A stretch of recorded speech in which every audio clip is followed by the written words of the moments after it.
Welcome to the Winged Wheel Podcast. Here to talk all things hockey are your hosts, Brad Crisco, Ryan Hanna, and Evan Lobsinger.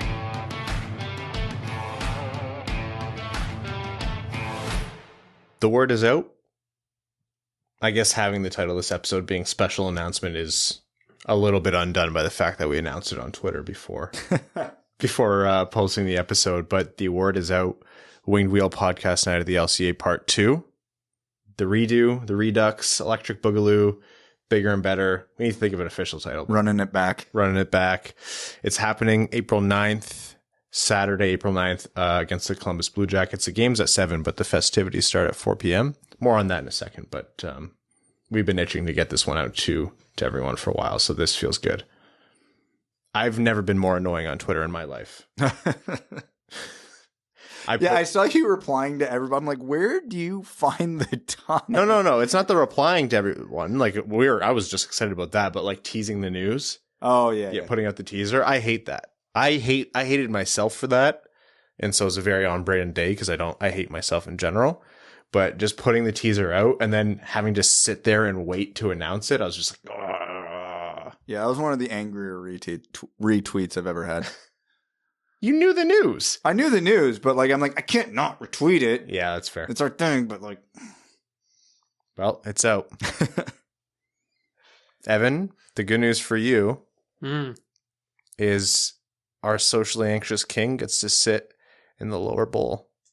Oh. You're like, we have different sections. We'll get into it, and okay. You're going to be the. Well, we may as well just get into it because you said basically everything but a few things.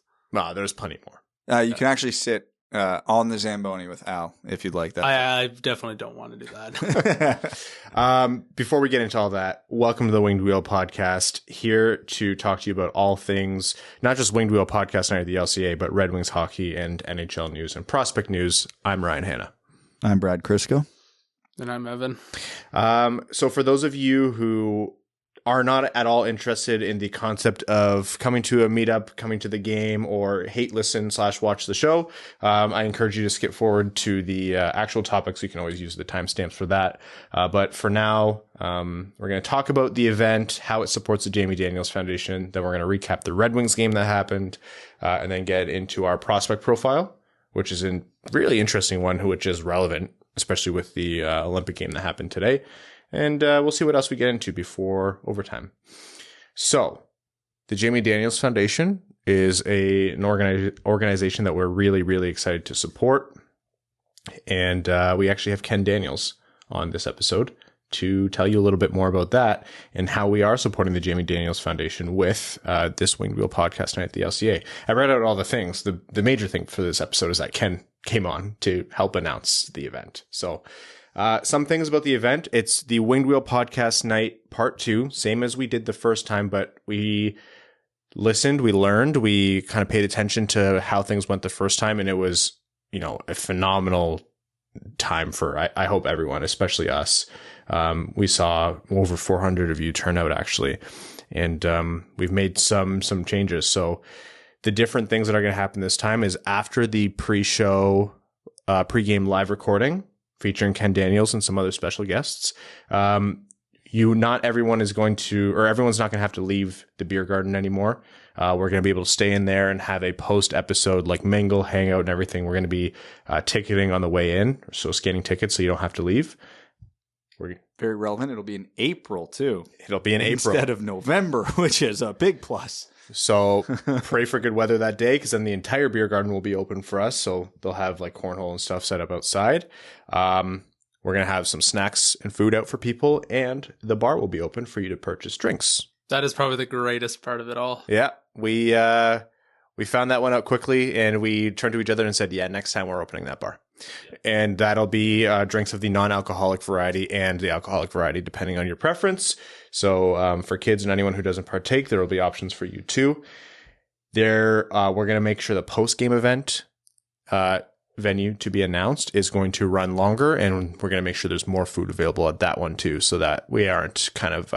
or when we told them we were coming with 100 people, they weren't like, okay. And then we showed up with 100 people. They're like, oh, Yeah. right. Yeah, I think everyone was just kind of surprised by by the amount of people who came out. So we're going to make sure the venue is prepared for everyone to come out, and it's going to be a little bit more of a smooth ride. Also, different ticket types.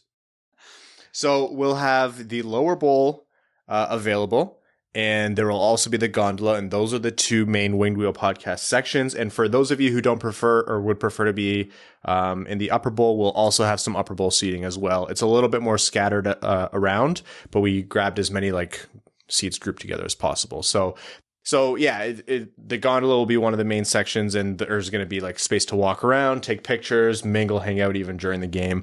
And then for those of you who like to be closer to the action, the lower bowl tickets are there. So that's all stuff we're really, really excited about. We can't wait to do this again. I hope the weather is nice so we can open up the beer garden. But yeah, stay tuned. Get your tickets ASAP. I will tweet out this announcement later, but you guys know those core zips that we wore last time, very popular. People want to know where to get them. We're going to put those up on the shop, but we're also going to be giving one out to a random ticket buyer who buys their ticket before the end of February. I might have to do that because I don't know where I put mine. You're such a meathead. Oh, but you didn't move between last time and now. You already lived in that house. Yeah, I haven't seen it since I took it off at my house. It's somewhere. It's somewhere. You've narrowed it down. I've got lots of time. I've literal months. No, you've less than 2 months there, champ. Literal months. Anyhow, that is the primer on the event. We'll put a link in the description of this episode, wingedwheelpodcast.com/blog. Follow us on Twitter. It's also over there. Get your tickets now. Find a friend. Come in. If you have any questions, DM us, email us, go to the website. All the info is there. And we're really, really excited to see you guys there. And thank you to our partners in this, the Detroit Red Wings. Really, really thrilled to be hosting an event for them. And it's awesome that a portion of every ticket sold, those proceeds will benefit the Jamie Daniels Foundation. More to come on that and Wings Money on the Board and how that ties in. But that is Winged Wheel Podcast Night, Part 2. All right. Before we get into the interview with Ken, why don't we talk about the Red Wings game that happened? We got into, I think that was the first game really that was hey, the Red Wings are starting to play some seriously good teams. So, coming back and playing Philly twice is something for sure. It was fun. It was fun. And I think it was important for the Red Wings to do that. My main takeaway from that game, and there was quite a bit that happened that we'll cover, but my main takeaway was, man, Minnesota is a good team. They are fast. They are. Not even that they have fast skaters. They just play fast. They give you no time to breathe. What was it? That one give and go between Kaprizov and Zuccarello? That's not fair. Kaprizov is so sick to watch. He is such a... Oh, God. I'm sad that team has to go through some cap hell in the future because they could... I'm not saying they won't be, but they could be so exciting without that burden. But... You made your bed, It's we already know the cap is just only imaginary. In the NHL? Well, I mean, yes, kind of. You just need to have a player conveniently. Laughs and Kelly McCrimmon. Kelly McCrimmon, Tampa GM, Julian Brisebois. Did they do that while Yzerman was there or no? No. Yeah. Ryan, they did that last year. Yeah. Last season. Yeah. I was wondering if they had it prior or if last season was the first one. No. But you know what? Chicago did that. Chicago did it in 2015 with Kane. Did they also do that with Duncan Keith once? Didn't they do it with Marian Hossa? No, he just got allergic to his equipment when they needed some cap relief. Yeah, but I think he actually was allergic to his equipment. Yeah, it's just weird that after a 20-year career, that's when they prevent. You know what? We do enough avoiding of the topic of immunology in this show. So we're not going to get into that. Anyhow, it was a 7-4 final in favor of Minnesota, but don't let that distract you from the fact that it was at one point a 1-goal game at the end. And things opened up with a Dylan Larkin goal. He broke into the zone, and it was... Who was it that tripped and fell? Jordy Ben. That's right. Ken will. You'll hear Ken mention it. Jordy Ben, who I forgot was on Minnesota until this game. Yeah, same. So Jordy Ben fell over, and then Larkin basically had a one-on-one at the goalie, and that means goal. Larkin is someone tweeted at us. They said, "Is it fair to call Larkin elite now?" And look, it's more than fair now to say, yeah, Larkin has fully embraced that 1C role. He is a first-line center no matter which way you cut it in the NHL now. And, he keeps this up. If he does keep this up and this is sustainable through like this season and next season, that E word is not crazy to use. No, it puts him in that upper tier. He's what, like 12th in the league scoring right now, or at least was as of yesterday. Yeah. He's on the first page of NHL stats. It's some kind of season the captain's having. Yeah, we got a top 12 overall score and a top 10 defensive score. What a time to be alive. Yeah. And still somehow lose by 3 goals. But anyway. The Gustav Lindstrom goal, I'm always surprised when it's his first NHL goal because I'm pretty sure he's actually had 1 or 2 taken away by tip-ins. But he did get this one. This one stayed, it counted, and that was Gustav Lindstrom's first goal, which is nice to see. He's having himself a pleasantly surprising season, and it's mostly with his defensive play. Brad will be the first to tell you he doesn't come with oodles of offense, and I'll be the first to tell you that it's nice to see anyone on the Red Wings defense play some defense, so it's good to see Lindstrom kind of get that in. That was not very far into the game. The Detroit Red Wings were up 2-0, and my friend was rage texting me because he was making some bets, and he was like, what do you think about this line from Minnesota by 2 goals? And I was like, I'd take that. Minnesota's a really strong team. And, Detroit's got a lot of offense, but their defense is lacking, so Minnesota can probably expose them. And so within minutes, Detroit's up 2-0. He's so pissed off at me. But I redeemed myself.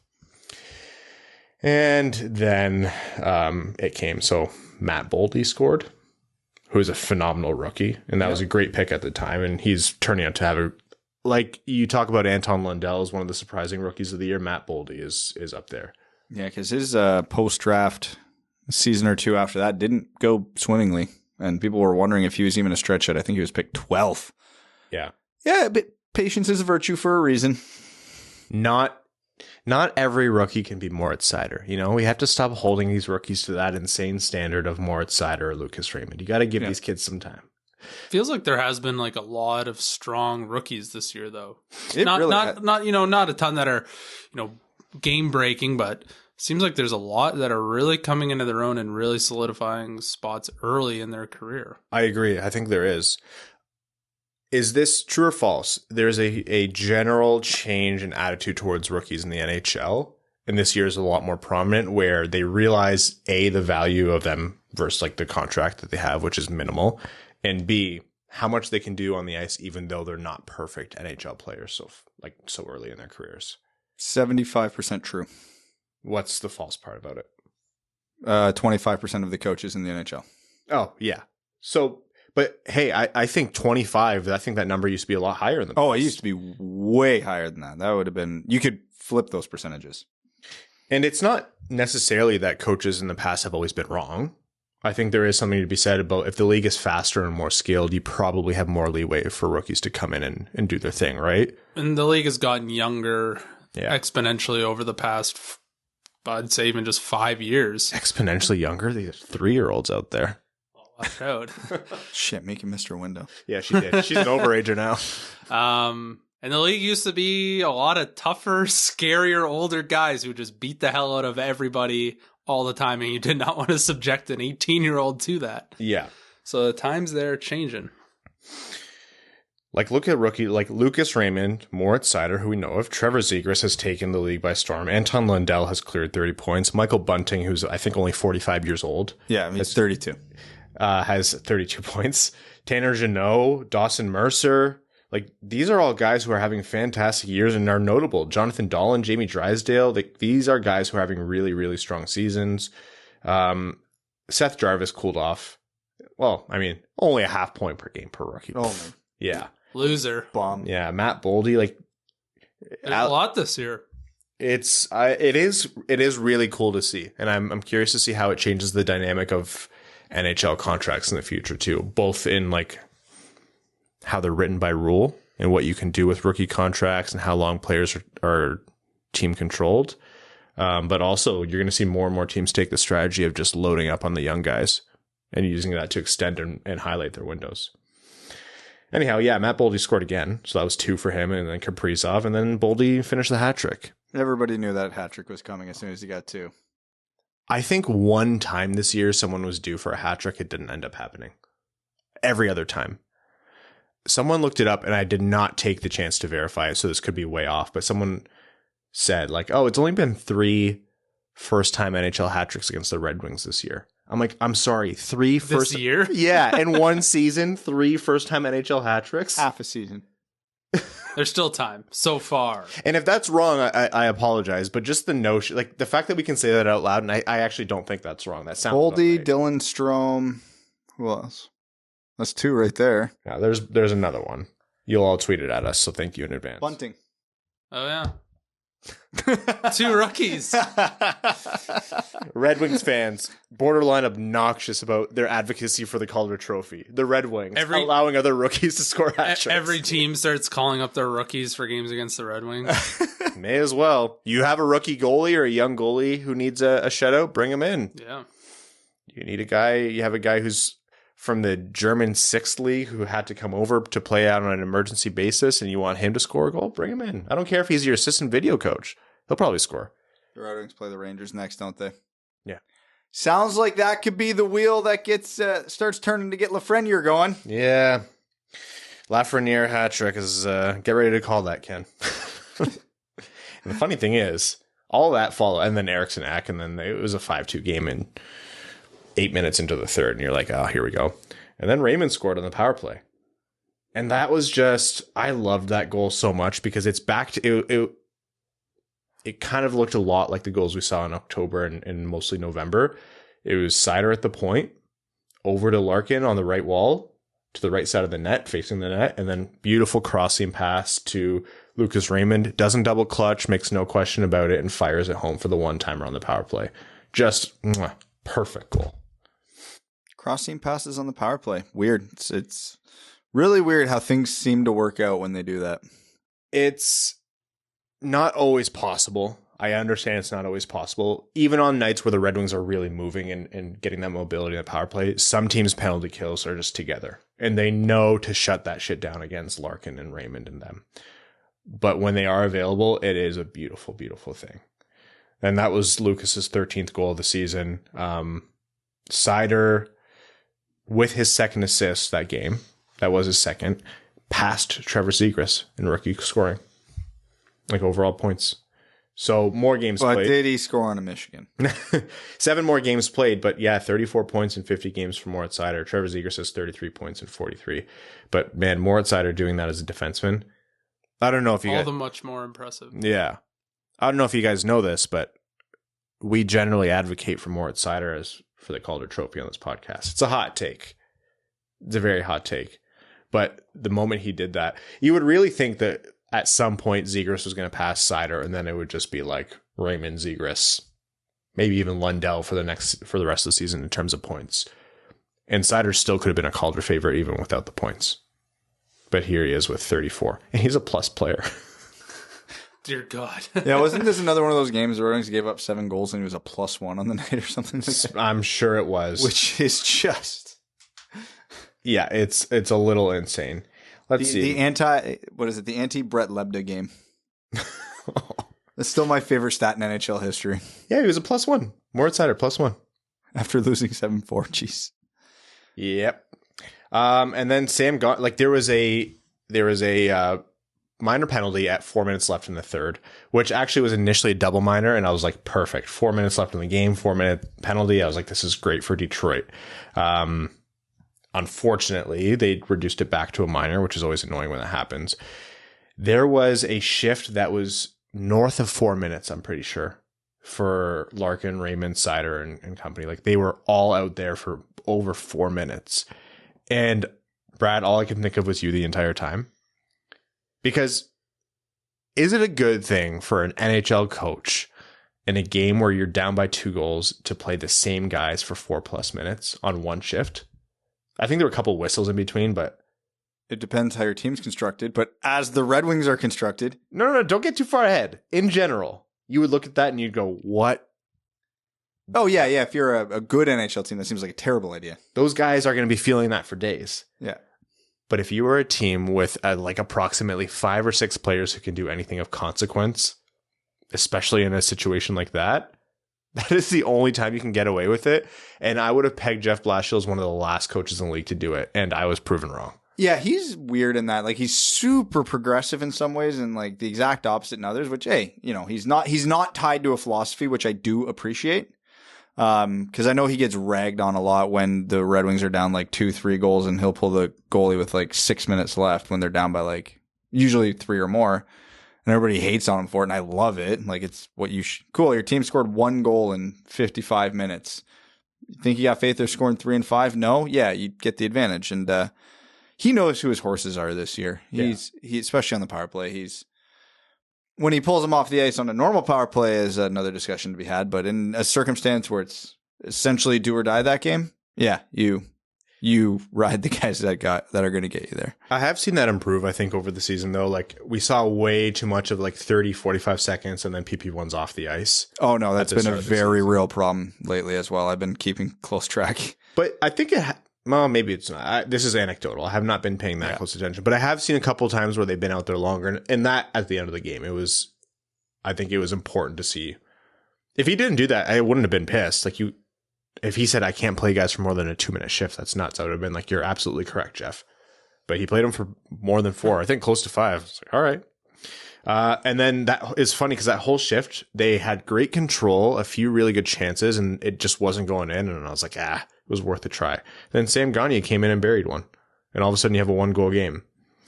And then you have Kirill Kaprizov, who scored and made it 6-4. And then you have Ryan Hartman, who came and scored when Nedeljkovic went back in the net, and it was 7-4. And you're like, oh, yeah, that's right. It's Minnesota. It's a very good team.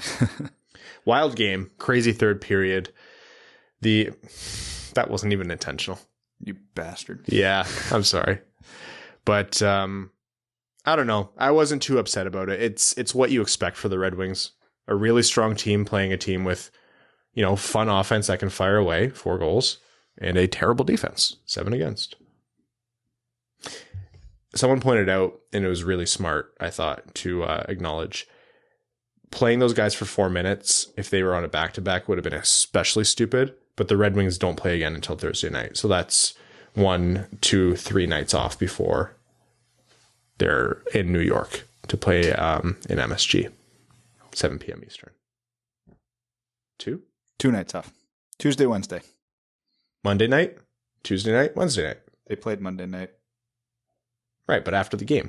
Shut up. All right, so that's Detroit. Any other thoughts on that game, on Moritz Seider, on Lucas Raymond? Raymond, we didn't even mention Raymond with his points. He's leading rookie scoring. He always has been, but 39 points in 50 games. That's 13 goals, 26 assists. So Seider leads actually all assists of all rookies. What was he? Where is he? I think he's like 10th or 12th in all defensemen scoring. He's tied for 10th when I last checked. Yeah, tied for 10th with Devon Taves and Quinn Hughes. Huh. Interesting. Yeah. Neat. Very neat. I also like the tie in there because Vancouver is, whenever I think of Seider at the draft, I always think of Vancouver because they were the ones who leaked to the Seider news, essentially. Yeah. Yeah, that's how JD got it. Very interesting. Imagine having both. Shut up, Bennett. Imagine having Quinn Hughes, but he plays defense and kills people. And is bigger. And kills people. Does he shoot left-handed? Which way does Quinn Hughes? Yeah, he shoots left. He's a left. Oh, that would have been nice. Shut up, Evan. Why do you got to kill the vibe, man? Okay, we're going to jump into our interview with Ken Daniels. Just very quickly, he comes in to talk to us a little bit about Winged Wheel Podcast Night at the LCA and also discusses his thoughts on some things to do with the Red Wings. So for trade deadline, Dylan Larkin, and some other notes. And we made sure to let Ken get back to watching hockey, which is better than talking hockey with us meatheads. But really good talk with Ken and looking forward to more with him. But for now, enjoy this interview. All right, Ken, we promised we'd be back doing this again.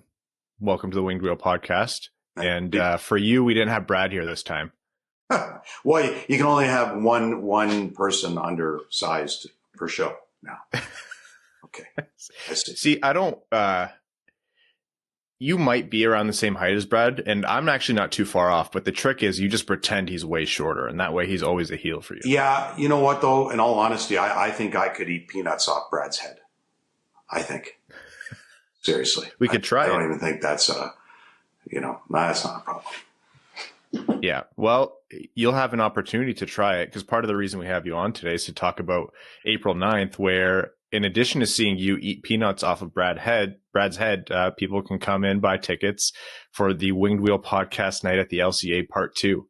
I'm very excited. You just told me about that. So this is awesome. The crowd that you guys had last time, and I think I can coerce Mickey into coming again. I think he had fun. So we're looking forward to that and seeing the people, and the questions are great.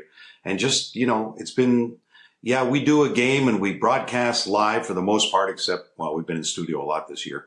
But to be a part of a crowd and feel that energy, I miss that. So I love what you guys are doing, and for the foundation, and Red Wing fans are unbelievable. When I hear the numbers that you throw out there, what you've been able to do through the Winged Wheel podcast, you guys are great. Amazing. Well, we really appreciate that. And for those of you who missed out the first time and you want to know a little bit of what you'll get, go check out the video we put up on YouTube for it. It's really cool to see the entire crowd gasp as they see Mick walk behind the glass and into the room, and Mick just owned the moment. Hey! Yeah.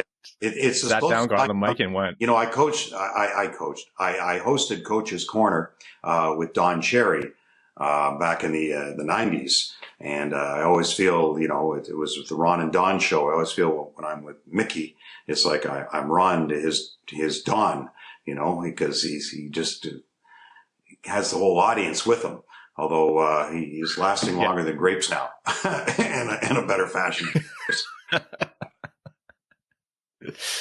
Well, we hope you all, if you didn't even want to come see us, which again, who wants to see a short guy like Brad?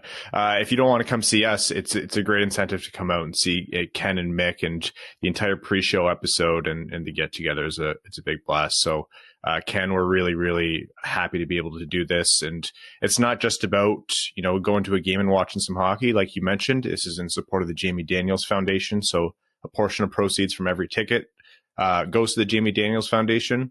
And there's a fundraiser attached to the event through Wings Money on the board. There's going to be giveaways. There's going to be prizes. And we learned from how the first event ran. So we're going to be making the next one even better. So if you guys want to come out and see Ken and Mick, it's a great way to do it. So, Ken, before we jump into it, you're wearing a hat here that says 999 plus, and then it's the Detroit Tigers logo. What's that? Or the Old English D? Old English D. So it's, for those listening and not viewing, it says 999 and the Old English D. That was when the game that two Red Wing draft picks, both refereed, Dean Morton and Wes McCauley. And actually, Wes McCauley is the only skater still in the National Hockey League from the 1990 draft, drafted by the Red Wings. And Dean Morton was drafted, I think, 3 years earlier, but Dean was taken 2 picks earlier. I think it was 148 to 150 when the Red Wings selected Dean Morton and then later Wes McCauley. So they both signed the hat underneath to me. I was down in the refs room before the game. So as the story goes, Dean Morton refereed game 999 of his officiating career, plus the one game he played for the Red Wings in the NHL when he scored a goal in Calgary. So that's the 999 plus 1, the English D, is actually the 1,000 games he's worked. He's going to work his 1,000th game in Buffalo. Or no, he's working his 1,000th game this month, I believe, and will work his, I think in Buffalo maybe. And then his final game when the Red Wings are in Calgary in March. And it's too bad we'll be on that one off a monitor. We won't be in Calgary, but that's his final game because referees actually get to choose whom they want to work with in milestone games. So Dean chose Wes and the 2 linesmen that night. And I would think that Wes would work his final game in Calgary where he scored the 1 goal for the Red Wings. So that'll be cool in March. So that's what the hat is. It's a Dean Morton and Wes McCauley hat signed by both. So we have some time here, Ken, and why don't we talk about the rest of the Red Wings season? So we just came back from the All-Star break, and I think Evan actually has a question for you. Yeah, so we just got back from the All-Star break. Everybody saw Trevor Zegras pull the movie did in the skills competition, which sort of leads into talking once again about the Calder race. You know, the Red Wings have both Moritz Seider and Lucas Raymond in it. What's your take on that? Does Moritz Seider get the attention he deserves? Do you think he's a front runner? Lucas Raymond, is he still there as well? Or has Trevor Zegras sort of pulled ahead in the court of public opinion? Probably in the court of public opinion, I would say ahead of Lucas Raymond, only because of the flash. And yet, talking with Max Boltman, as you guys do, he insists that the Professional Hockey Writers Association does take all this into account and the analytics. And I think if you're taking the analytics into account beyond just the eye test, I don't think it's close for Seider not to win it. I think Moritz Seider is going to get some Norris Trophy votes myself. So we are delving into some numbers. I want to see some comparisons with Adam Fox and some others who have won that award. So I think Seider, for me, hands down, what he does, the moves that he makes and can break up plays, and there's just the swagger about him that yet is so understated, and he does all those little moves with such confidence, the way he can protect the puck. I think it's incredible. So for me, the Calder race is Seider hands down, and I think Zegras and Raymond will probably end up splitting that vote with, if I'm thinking how many vote and what they've seen, with Zegras getting the edge there. Do you talk to many media members outside of the Red Wings sphere who sort of echo that sentiment? Like, what's everybody else saying right now? The guys I speak with would be more of the play-by-play guys when we're going to play that team, and they'll say, for you, who's the top rookie? Is it Seider or Raymond? And I say Seider. They go, okay, sort of that's what they thought. And then we go off and talk about what he does. And they'll tell me, boy, the games that they've seen. Wow. And, and even intermission when we're calling games and when we're not in studio and you're actually in a building to talk to somebody like we were, it was for a bit for the Flyer guys, just, getting a chance to speak with them. They're often amazed at what Seider can do. For the age that he is. So I think there's a lot that are impressed. Am I talking to lots of writers? No.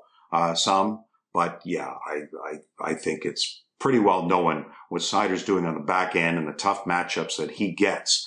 And even when we pointed out one night, Zegras, the lack of trust that Dallas Eakins and the Ducks would have, and rightfully so, because he's young and a forward to where he's getting defensive zone starts, to what Seider gets in defensive zone starts, as opposed to even offensive zone starts for Moritz Seider, and yet getting more of them.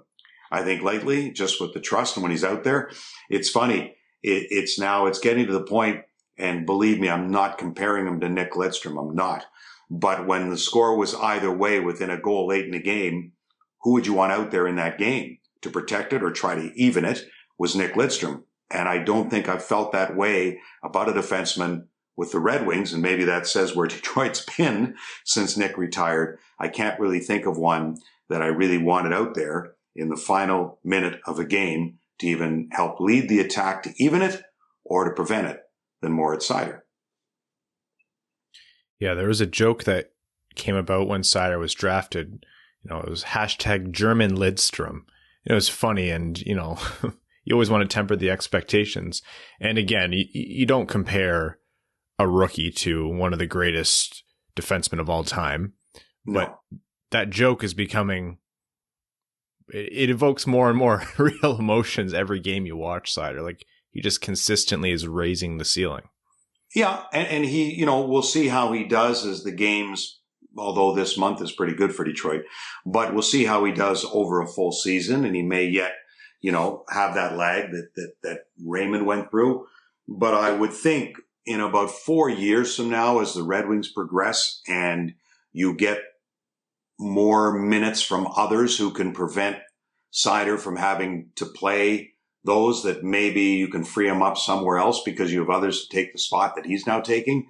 I would think that he's going to garner more and more Norris votes if he continues on this progression that he has right now as the team improves. And whether it be Simon Edvinsson 3 years from now and takes that step, or others that are around Moritz at the time, whether it be Johansson or whomever we're speaking of at the time, right? So I think Seider is really just the way he's going now. I can't see him not taking that path and continuing upwards. Talking about other guys who are having a fantastic season, there's a lot to be said about Bertuzzi, of course, but Dylan Larkin's kind of not even just resurgence. He's gone beyond anything he's done in his career so far. And, he's on the first page of the NHL point leaders. He's stepped up into not just, a first line center role, but he's done it phenomenally as captain of Detroit. What's it been like to watch this bounce back season for him? And are you surprised at all? A little bit, only because of what he went through in the off season. And I found it interesting, even watching the game against Minnesota. And when he scored the first goal again, which I believe is either his 10th or 11th to lead all NHL players in first goals of games.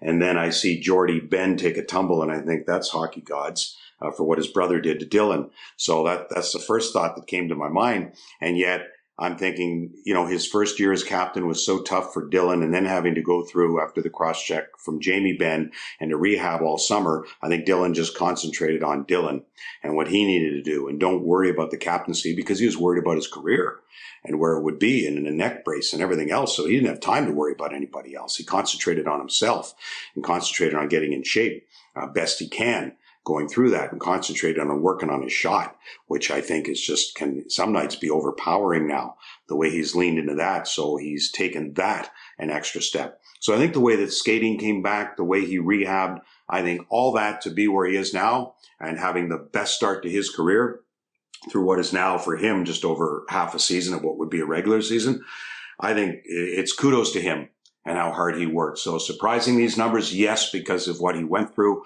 but I also think some of that credit has to go to a second line and, for the most part, a healthy Bertuzzi outside of the COVID stuff. So a healthy Bertuzzi, whether he's on his line or he isn't, and Pius Suter picking up a second line role to shelter him a little bit, that in some games when you can now mix and match and move some lines around, that helps too for Dylan. So we're at like just over a month countdown to the trade deadline. And it's interesting here because the Red Wings are at a point where, they're not at the bottom of the rebuild anymore, and you need good players to play. And you just explained how those players are contributing to overall success of the team.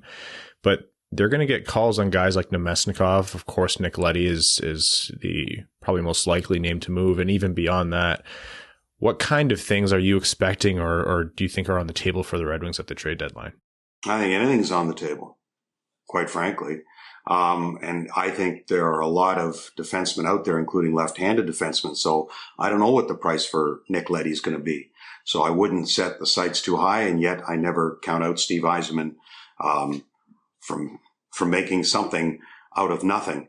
But you can say you can keep Nemesnikov, and yeah, you can, and he wants to be here. It's not like he couldn't come back to being a Red Wing again, and he just loves being a Red Wing. But by the same token, yeah, you'd maybe only be moving him for a fourth or whatever it is, and who knows what the price is going to be. There will be so many teams selling and a lot of teams buying. I wonder what this deadline's going to look like.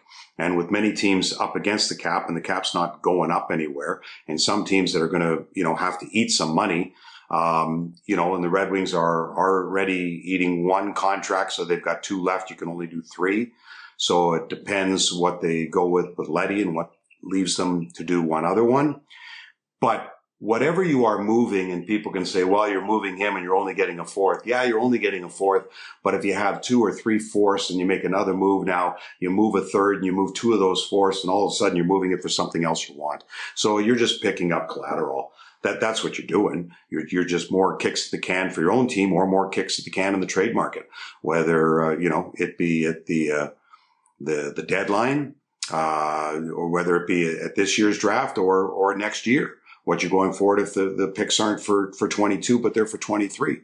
So where they are, I mean, you're still chasing Boston, but let's be realistic, unless, something really crazy happens to the Bruins. But the Red Wings are going to be competitive. And if they're still competitive in March, that's good. But I don't think if you look at the numbers and the Red Wings can't catch him, I don't think that's going to alter what Steve Yzerman's long-term plan is. Well, when we'll know more is April 9th. So why don't we save the rest of this good old talking time for the podcast? We're going to be recording live from the LCA then. You guys heard Ken. April 9th, Winged Wheel Podcast Night at the LCA Part 2. Get your tickets. Join us with Ken and Mick and some other fun people coming through for a great time. Ken, appreciate you joining us and enjoy the rest of your night. Thank you. And I'll just say on May the 1st, we are having a comedy night, 2 shows at Mark Ridley's in Royal Oak. That's Michigan for you guys. In Royal Oak, we are having Mark Ridley's Comedy Castle, and you'll hear about it on Bally Sports, but probably tickets available in March. And there won't be that many because about 300 per show, but it'll be a fun night and a nice way to fundraise. So May 1st at Mark Ridley's Comedy Castle, but you'll hear more about it, and we'll tell you more about it April 9th. So thank you, and thank you for this, as always. Cheers. Thanks, Ken.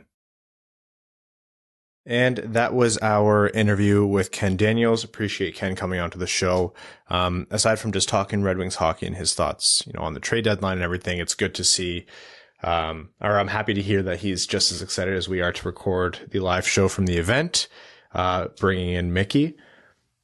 I think it'll be I'm repeating stuff that we just said 5 minutes ago because just about 45 seconds ago, I realized we had a malfunction with the camera. So if you watch on YouTube the first, 30 odd minutes of this podcast, everything before the Ken interview had no video. So that one is a big old Ryan's fault today.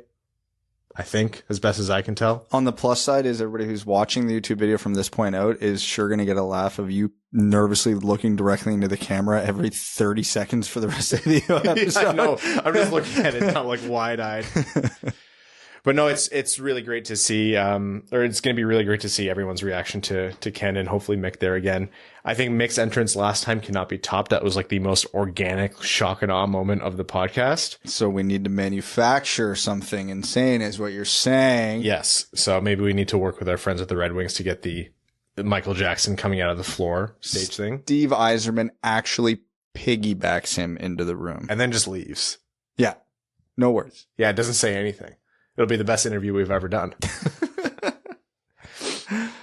I feel bad because you made a really funny joke about Mick coming in from the ceiling like 50 Cent at the Super Bowl. And now we can't really reproduce that. But you said it and it was funny and it was a one-time thing. I've killed the vibe today. I get to be funny like once every 3 days and it went wasted. Was Snoop Dogg the funniest person to watch during the halftime show? Yeah, he was hilarious. His bright blue suit. He was having the best time. Yeah. I love the shock about people. The shock people had about him smoking before going on, and I was like, "Do you think he wasn't high?" Yeah, Snoop Dogg. Yeah, who was shocked by that at all? I assume his mic was fake, and he was smoking out of that too. Like it's probably. Before we get into some other stuff, very quickly an announcement. Prashant Iyer, good friend of the podcast, and obviously you'll know from the world of Red Wings media, personalities, et cetera, is going to be working with the Winged Wheel podcast besides, coming out of the show regularly, in an expanded role. So he's going to be doing some writing for us. So he's going to be, the different charts and the different visuals. I have absolutely no words today, and this is a terrible way to articulate it. Prashant, the quantifier of vibes. Yeah, truly. We feel that Dylan Larkin is having an exceptional season. Prashant, here are the charts and numbers telling you exactly why it's not just vibes.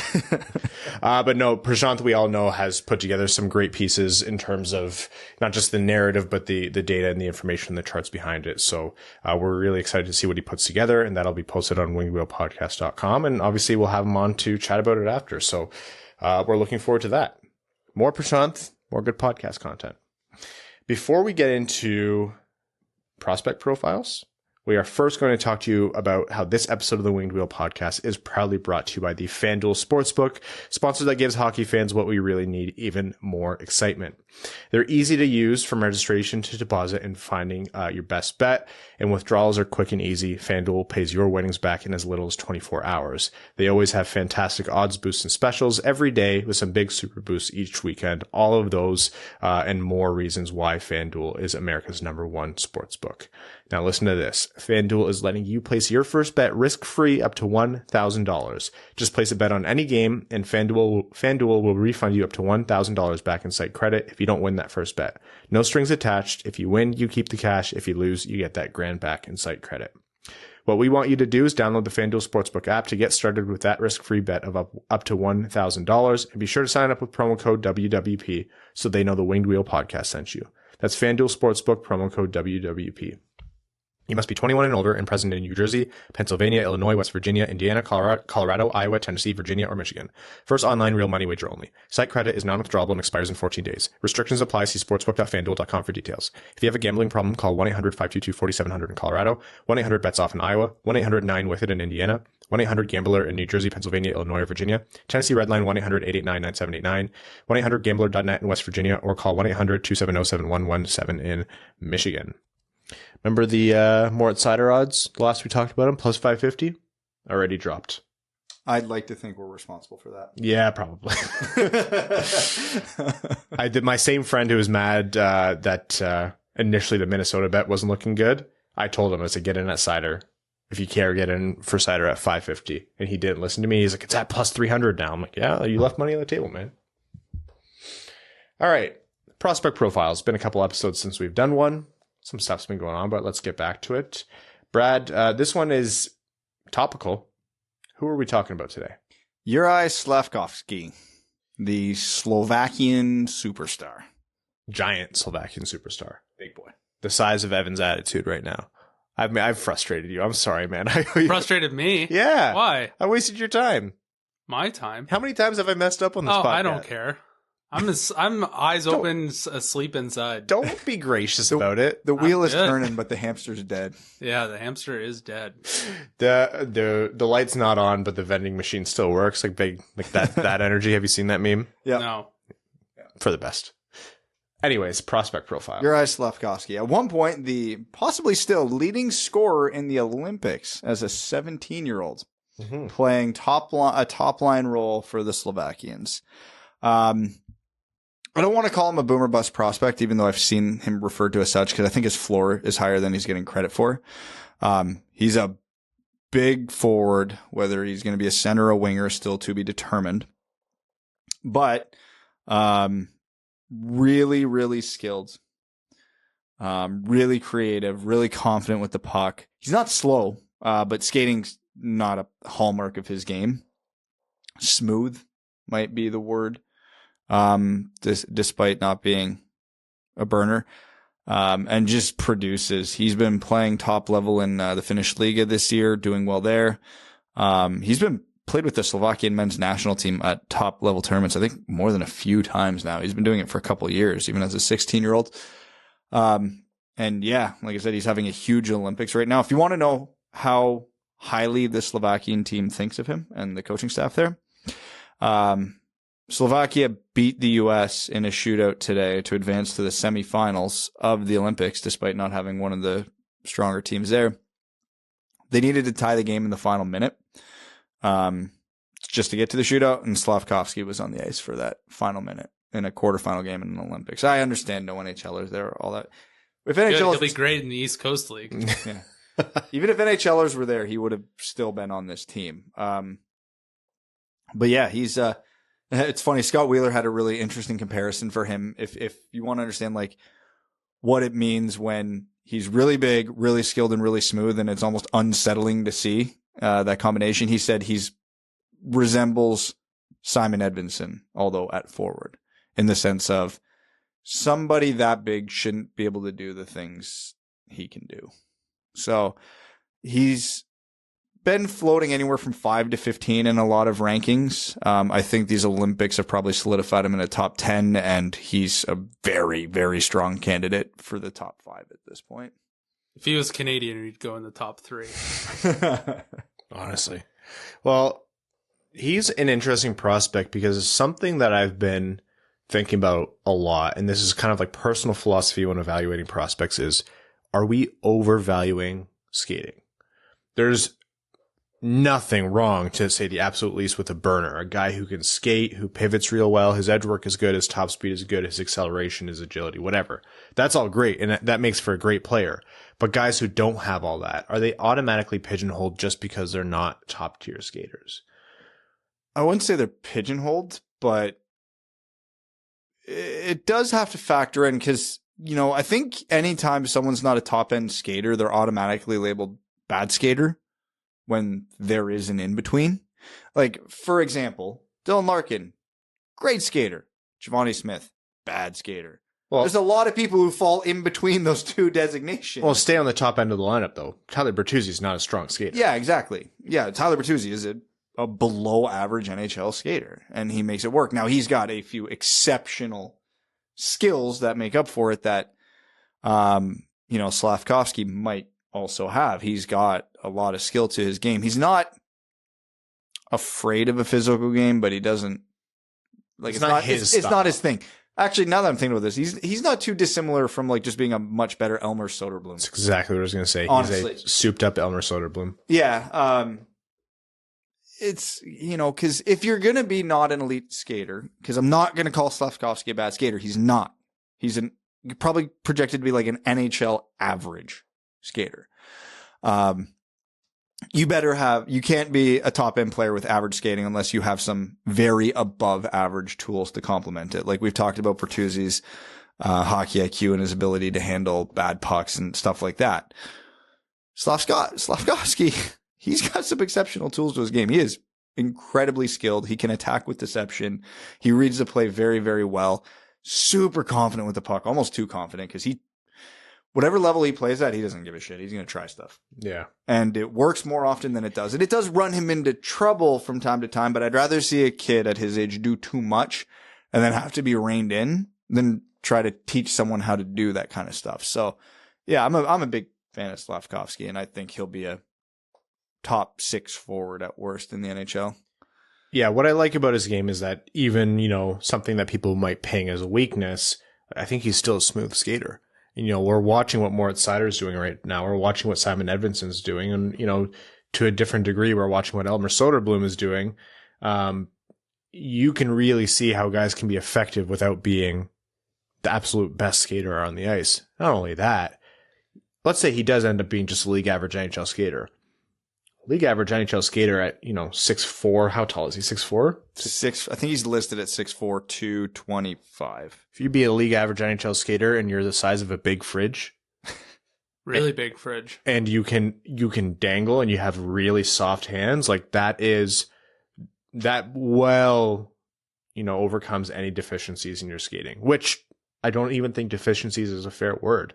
He's a fascinating player. I think the compete is also like, you're just adding up a lot of things where, if this guy's a defenseman, Yzerman would have found a way to already have him on the team. But he kind of fits the mold, right? He'll be a guy of Red Wings interest, except he'll probably maybe be off the board. You were mentioning, Brad, before the show, these Olympics are going to push him too high on the board for the draft, most likely, compared to where the Red Wings are going to be picking. But hey, he absolutely is a possibility for the Red Wings. The only thing is a lot of thinking is projecting him as a winger at the NHL level, which you never know. Oh no, he's Anthony Mantha. So, but he's one to watch for sure. Say the line. Well, what else is there to say? I think that's our first of the season. Well, we've only done three. Yeah. Notice how the last 2 episodes followed Red Wings wins and we didn't do that. Yes. The more the Red Wings win, the less we prospect profile. Yeah, I think I would agree with what you guys said. A lot of his speed is derived from the length of his stride, which is obviously no surprise. Mm-hmm. His legs are half of his body, so and it counts just the same. Yeah, he doesn't turn the corner and burn guys away. So he's so big that he doesn't need to be a burner to have success at the NHL, and a lot of his production comes from below the goal line along the boards, either finishing it down low himself or passing it off to a teammate for a grade A opportunity.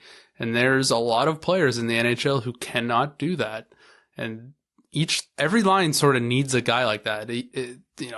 Tyler Bertuzzi is the most recent person I can think of on the Red Wings who is good at that.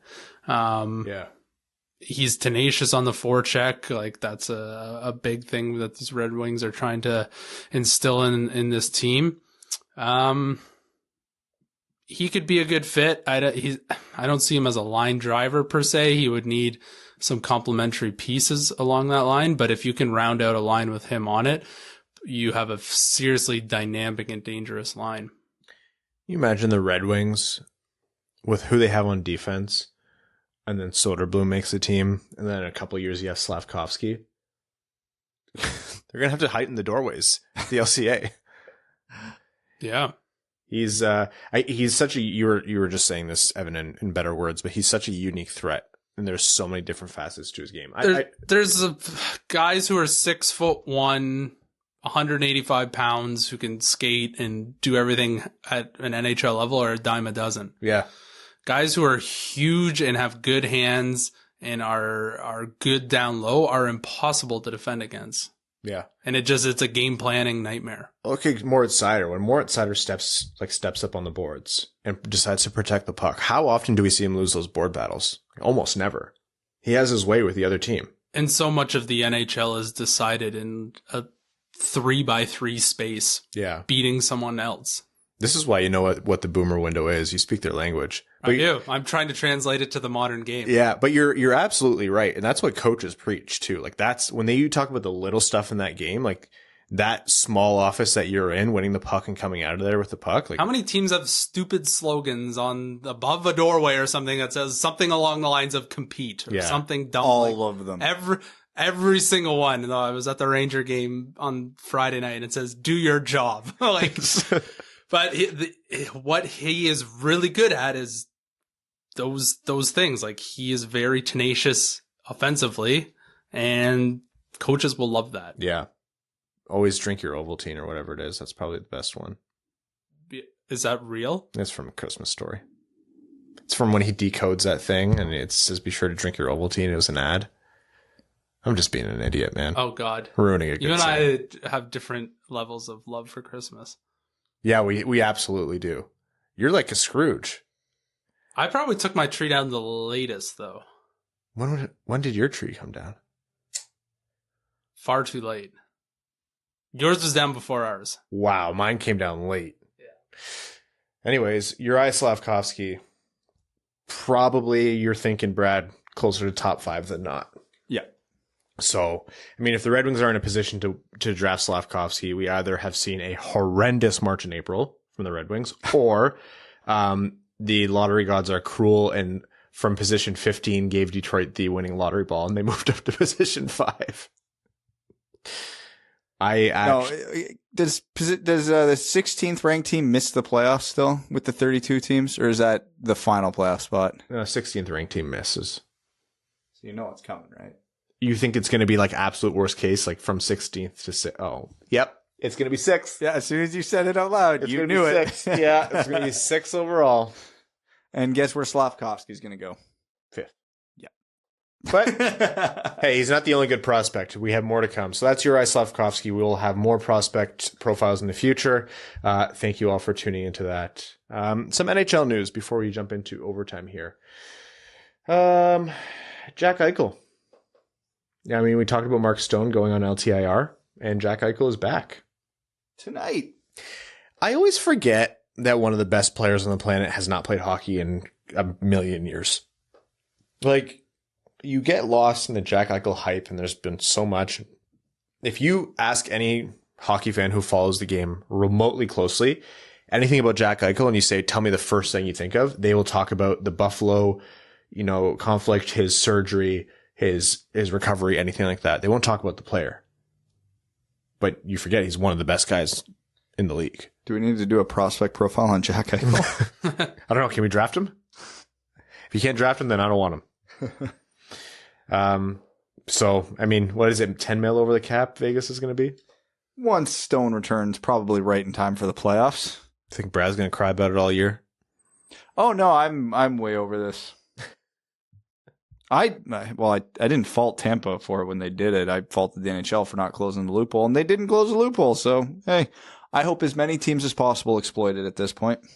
Do you think this will be the straw that breaks the camel's back? No. What if Vegas wins? No. On the backs of Mark Stone and Jack Eichel? Is that a pun? No. Again, it was not. You've seen the way I'm operating today. I cannot think of a layered joke puns right now. Okay. Yeah. The Olympics. Tell us what's happened, Brad. No. You got to do it. So most of the listeners of this podcast are North American from Canada and the U.S. and we're all sad. Pain. Yep. Remember how I said Slafkovsky was out there in the last minute to tie it against the States? Well, they did. And the shootout went their way. So the U.S. is done. And then that was an exciting game at least. And then Canada and Sweden played in the quarterfinals to what might have been the most boring hockey game in the existence of hockey, to which Sweden won 2-0 with an empty netter. I'm not sure anything happened. But it was a hockey game. And now we're in the middle round. And our Scandinavian friends are happy. I have absolutely no shame in saying I'm not interested in the men's Olympic hockey because it's not best on best. I'm not saying don't go. I'm very happy for the guys who got the opportunity to go. I think that's a cool thing. It's very unique. Twice in a row it's happened now. But I don't have the passion for the tournament. And not to discredit Sweden's or Slovakia's or anyone's accomplishments. I think it's great. But personally, as a viewer, I'm just not. It just doesn't do. I can't get passionate about it. I can get behind it. I think it's fun. It's the Olympics, but it's not there for me. It doesn't light the fire. I haven't watched a single event. Yeah, I've actually watched parts of 3 games, and that's. I saw the ski jump had a nuclear facility behind it, so yeah, that kind of summed it That up. looked like a Tony Hawk level where you could mod in something, and someone just decided to drop a ski hill in the middle of it. There's a whole thing about they didn't get the slope because they had to create and ship in the snow, and it was too icy, and it was too icy for the slope, and so many people are either busting their runs or actually breaking bones or tearing ACLs. It's just a shit show. But honestly, where it's at for me is the women this year. Again, Canada, US gold medal. The real tonight. Gold medal game is tonight. Yeah. A dozen years between Olympic games. A dozen, man. That's gonna. Mika's not been alive. Nope. She's not been alive for Olympic hockey. I mean, it's cool that she gets to watch the women, but man, I just think back to 2010, 2002, some really intense Olympic games. Those are some of the biggest moments in modern hockey history. Anyways, congrats to the teams who ousted the States and Canada, but yeah, if people weren't interested before, they're definitely not. I think viewership for the Olympics is down across the board for everything. Yeah. Partially fault to the Olympics, partially fault of the broadcasting and how they do that. Not a good year. No. I mean, I should say, I know we have a lot of listeners over in Sweden and stuff. Again, it's genuinely no knock on the accomplishment. It's really cool, and any Olympic gold counts as Olympic gold. It's worth saying. Yeah, the timing. I do like having it on in the background, just because they replay based on whatever time you're. I've not done that, but yeah. Anyhow, any other news before we jump into overtime here? Nope. Super Bowl, what'd you think? Nice to see Staff get his. Yeah, I had no horse in that race. I was just happy for Stafford, and that was it. I can appreciate both teams. I like Joe Burrow. I like Matt. Obviously, love Matt Stafford. It was funny how nonchalant he wasn't nonchalant, but he's just such a reserved guy that I was like, you're too composed for this interview. And then you saw him at the parade today. You're like, oh, okay. There it is. Full Tom Brady right now. Yeah, I think Tom Brady even told him on Twitter to mix in a water. Hydrate, yeah. One water for every drink is a good rule in general. Okay. Why don't we take this opportunity to jump into overtime? Overtime in this midweek episode of the Winged Wheel Podcast is brought to you exclusively by our Patreon supporters. Patreon.com/Winged Wheel Podcast. Our patrons are the reasons we're able to do things like Winged Wheel Podcast Night at the LCA, and all the other stuff. So thank you all so much. Appreciate you supporting the show, and especially all you new patrons. We see you. G. Smith fan has a long, oh my God, we didn't even talk about it in the game. The Smith brothers made their debut. That was really cool. That was awesome. It was just like, it was the same as the Svechnikov brothers. Like, you love it. You wanted it for so long. Does it make a material difference on the ice? Absolutely not. No. But it was cool to see Giovanni and Jamel Smith out there on the same line. Really cool that it also happened during Black History Month. Trevor Thompson calling the game as well, which is awesome. Like, it was just a really, really cool moment for the Red Wings and just for those brothers too. Like, to have more than one kid in the family make the NHL is something. To play on the same team and the same line, though, that's got to be, yeah, that's incredible. Good for them. G. Smith fan has a whole long funny diatribe that I'll read on the Patreon exclusive overtime. Their question is, can you name 10 defensemen who are unquestionably better than Moritz Seider? Unquestionably? Yeah. I could think of 4 immediately. Okay, well, Cale Makar. Yeah. Victor Hedman. Adam Fox. Roman Josi. Yeah, Josi. That's a good one. Not to knock Snyder. I can definitely think of more. I just got to think of them off the top of my head. Going through the teams right now. Yeah, same. Shea Theodore. McAvoy. Shea Theodore, I'd say. Yeah. Krug? No chance. Are you kidding? I'm literally trying to run through all the teams. Mackenzie Weegar?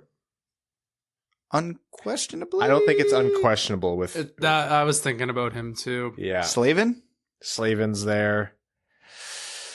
You're having a hard time getting Devon Tays? Yeah. We're discrediting a lot of guys here, but the number... Heiskanen. It's close. The number's not far from 10 in either direction. Yeah. Ekblad, since he's had his like little resurgence, yeah. A lot of context there. There's only like 2 or 3 guys who are in the same like age range as him. Yeah, that's fair. That is a really good point. Where do you peg Quinn Hughes compared to Moritz Seider? I think he's worse. Quinn Hughes is a pure offensive defenseman, and Mo Seider's tied with him in scoring. I mean, Quinn did have a slower start to the year, almost uncharacteristic. You know who didn't? Mo Seider. That's true. Yep, that is a rookie. True. We'll see how it plays out. I mean, it's early, but that's a really interesting question because I thought I would get to 10 way easier. Letang. Still? Yeah. Man, didn't Letang start declining 30 years ago? The game he played against Detroit, I was like, okay, he's still amazing. He's really damn good. Yeah. We didn't cover the Toffoli trade, so we'll maybe talk about that a little bit next episode. But Babe Landeskog says, I've been reading a lot of speculation since Toffoli was traded. One name that came up, but not necessarily for the Wings, was Dominic Kubalik of the Hawks. I wouldn't hate him joining the Wings, but maybe as a free agent in the offseason. Hey, the last reclamation project we got from the Hawks is working out all right. Yeah. It wasn't even a reclamation project. I'm surprised they even let him walk. Yeah, that was crazy for what we signed him for. I don't know what they were doing. Yeah, I don't think he would be an easy get. Dominic Kubalik would get quite a bit of attention. He's not far removed from a really, really impressive rookie season. So that would be tougher. I'm a big fan of the Red Wings acquiring former Kitchener Rangers, though, so let's do it. Oh, that's right. Yeah, he played a season with them. My brain is always on who played for the Spitfires. I never go to the Kitchener Rangers. I don't know that innately. Yeah, it's been a while since I've been to a Rangers game. I was there last night. Yeah, you were. Okay, we have a lot of questions or a lot of comments here. Actually, just congratulating on the Winged Wheel podcast tonight, so we appreciate that. I know we got the podcast threads on Reddit are sometimes a little funky, and I need the help of the mods to get them up. So appreciate the mods over there helping, which means we missed some questions. So why don't we double back? Evan, you got more condolences for Gary. And Elvish Blood says 24 says, how many games do you guys think we'll win next month? So next month, I was looking at the schedule today. How many games are there? Okay, I'm going to read out and you guys tell me Yes or no? Carolina. No. Tampa Bay. No. Florida. No. You just think they're going to go 0-3? Yes. Arizona. Yes. Minnesota. Minnesota! Yes. Revenge. Calgary. No. Edmonton. Yes. Vancouver. Yes. Seattle. Yes. Philly. Yes. Islanders. No. Tampa. No. Pittsburgh. No. Rangers. No. 6 wins out of 3, 6, 9, 12, 14. It's not bad. I was going to say 50%. Yeah. That's It's not kind of how bad. the NHL works. Like looking at that schedule, if they walk away 500, that's a huge win. Yeah. The English nerd says, a question is, Yzerman seems to have hit 4 home runs in the first round over the last 3 years, but during his time in Tampa, he didn't do very well in the first round. What's he doing differently? Is he targeting different types of players? Is the scouting team around him just better somehow? Are the players being developed differently? It would be interesting to hear your insights. So there's no way to know if this is what he's doing or not. He's taking the upside. Floor be damned, concerns and risks be damned. He's taking the most potential talent he can. Kosa, every goalie is always a huge risk, but everybody's like, if Kosa hits, he's a number 1 star goalie. Edmondson, there was a lot of concerns about him in his draft year, but if he hit, he could be a star player in the NHL. Like these, and this isn't just revisionist history. These were the opinions going in. Lucas Raymond, he's small and not that fast, but his skill is off the charts. Huge upside. Seider, like, do we even have to talk about that one at this point?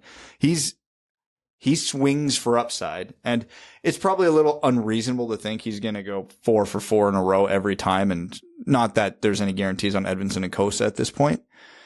But yeah, if you're swinging for huge upside, and even if you bat 750 in the first round, you're going to have a really good team sooner than later. What were the what were the average pick numbers for his time in Tampa?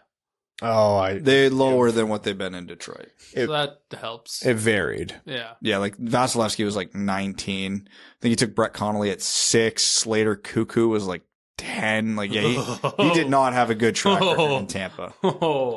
Slater. Okay, I wasn't sure if it was like all the picks were like 15, 23. No. There were some top 10. Drouin at 3.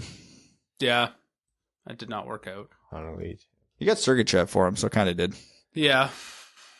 I think you nailed all of those draft positions. When did you say he got drafted? Who? Brett Connolly, sorry. Oh, man, he was a while ago. 2010? No, like what position? 6? Because you got Cuckoo and you got Vasilevsky and you got Brett Connolly. This guy's a freak. You're such a freak, man. You need to get bullied more. Yeah, I don't even know that was possible. Why would I not research Steve Yzerman's history as a GM? I'm sure I looked it up too and forgot about it the second that tab closed. Immediately. If you went to grade or high school with Brad Crisco, Evan and I want to beat you up because you did not do enough. We need to bully you. Yeah. Because I need you to understand how that affected us. Yes. Dickheads. Yeah, and I think a simpler answer here is like you don't draft Connolly and Cuckoo at those positions and not learn something from it. Yeah. So. Yeah. The Vasilevsky one worked out. Don't ask about how we got the pick. Don't ask. Kyle Karagas, jumping back to Patreon, says, pick a starting lineup for Team Canada. 1 goalie, 2 D-men, 3 forwards. All players in history available in their prime. However, centers must play center, wingers must be side-specific, and D-men side-specific. Man, all players in history, I can't remember like some superstars from like the 70s and 80s and what if they were centers or wing. Gretzky was a center, yes? Gretzky was a center. There's your center. So now, because we've got center, that chops off McDavid, Crosby, and Lemieux. Messier was a center, wasn't he? Yeah. Yeah, so he's not on our team. So you chopped off. Jeez. McKinnon a winger? I think McKinnon's a winger. I don't think McKinnon makes it in. Greatest of all time? Yeah. Like the greatest. All the greatest of all time were centers. The greatest wingers of all time in Canadian history. Like, I'm actually struggling way more than I should right now. Let's go defense. Bobby Orr. Bobby Orr, obvious. Yeah. There we go. Got to be Ray Bourque. Yeah, and does that complete the two sides? Yeah. I'm playing one of them on their off wing. I don't give a shit. Gordie Howe was a right winger, so he slots in. That's Gordie, there we Need a go. left winger. Yeah. Okay, Best. I know who behind Ovi, I know who the all-time leading goal scorer is for left wings in the NHL. It's Luke Robitaille. I was going to say, is it Luke there? It might be Luke Robitaille. Is Dale Hawerchuk? Yeah, he's Canadian, right? Yeah, Yeah. he'd be up there. It might be Luke. What does the internet say? Anderchuk's up there. Shane's up there. Oh, Johnny. we did a real disservice to Dave Anderchuk. Well, I mean, Anderchuk doesn't sniff this team even if we go 13 forwards. yeah, I think that's Luke. Yeah. He's the greatest Canadian left winger of all time. I'm not saying he's not. I don't have any data in front of my eyes. Left wing's a weird position, huh? It is. It's really weird. Everybody shoots left. Yeah, but then you're on your offhand for the wing, and it's an easier to. It's funny here. Brendan Shanahan's listed as a left winger, and he shot right. So, Yep. I remember that was a big thing for me when I loved Brendan Shanahan as a player. I was a right defenseman, and he played left wing, so I don't know why I loved him so much. It's not like I could emulate his game. He was big and tough, and I was a scrawny piece of shit. But who's your goalie? Because we can't take the Dominator. Waugh. It's Waugh. I think I agree, but not even a conversation for Berder. No. I'm in the camp. He's a terrible actor. I'm not interested. I think Waugh's prime is better. I think Waugh's prime is only outmatched. We want his swagger and his craziness. Yeah, 100%. Waugh at his peak was almost indistinguishable from Hasek at his peak. I do take Hasek still overall, but for Canadians, yeah, it's Patrick Waugh for me. Yeah, I think I agree. And it's hard to say, like, oh, you're going to discredit someone like Martin Brodeur, all his records? Yeah, I am. Yeah, looking at that Devils team in the 90s, I'll absolutely bump him down a few pegs. It's Waugh. And that's coming from a Red Wings fan. Okay, why don't we wrap that up? We are going to, after this, record our Patreon exclusive overtime. Thank you, all of you, for your support for Winged Wheel Podcast Night at the LCA. Be sure to get your tickets soon. They go fast, and also check out the blog post to find out more information. We'd like to thank all of our listeners, the sponsor of this episode of the Winged Wheel Podcast, the FanDuel Sportsbook, and our name level supporters on Patreon. Arjun Shanker, Yves Bartels on behalf of the Sarah Grand Foundation, Kyle Karagitz, Nick Perks, Brett Bailey, Terry, driver of the number 69 Crying Ryan Hannah's Banana Simon Jamathong, Taylor Tagel, Matthew M. Rice, B. Diz, Boos, Lob Singer, Carl Brutanen Nanaluski, Chimmy, Citizen High Five, CJ Sully, Craig Kibble, Derek Enstam, DJ Denton, Give Blood, Fight Probert, Greach, Hana Lee, Hassam Al-Qassem, Jay Gollum, Jacob Turner, Justin in the Angry Mob, Kalen Wood, King Tone, Kyle Hashman, Licking Windows for Fun, Matt McKay, R.A., Ryan Hubbard, Scott Martin, Stay Fresh Cheese Bags, Your Friendly Neighborhood Window Peeper, Zach Spring, Yves Bartels, Alex Blackmore, Andrew Bohan, Sam Bankson, Adam, I Wish I Could Finish Like Ernie, Antonio Gracias, Babe Landeskog, Ben Barron, Brad's Dad Moan, Connor Leightonen, Dave W., Eric Sinkowski, Evans Bingo Card, I'm so blazed, dude, I don't know what to put here, James Laporte, Jeremiah Dobo, Jeremy Brocker, John Evans, Josh Yelton, Kevin McCracken, Quaz, Logan Stull, Matt Keeler, Matt S., Max $1 Million, Revi DeLuca, Terry Actual, the not-so-secret Mark Stahl tattoo on Brad's right butt cheek, Trevor Pevivar, Zach Handyside, and Zach McCann, a driving range superstar. Thank you all so much. We'll talk to you soon. Thanks for tuning in to the Winged Wheel Podcast. Be sure to check out wingedwheelpodcast.com, where you can subscribe to the show on iTunes, Spotify, or wherever you get your podcasts. You'll also find links to other ways to support the show, such as Patreon, official podcast apparel, and more. And don't forget to follow the show on Twitter at Winged Wheel Pod. And of course, the hosts at Brad Crisco, at Ryan Hanna WWP, and at Hockey Town Evan.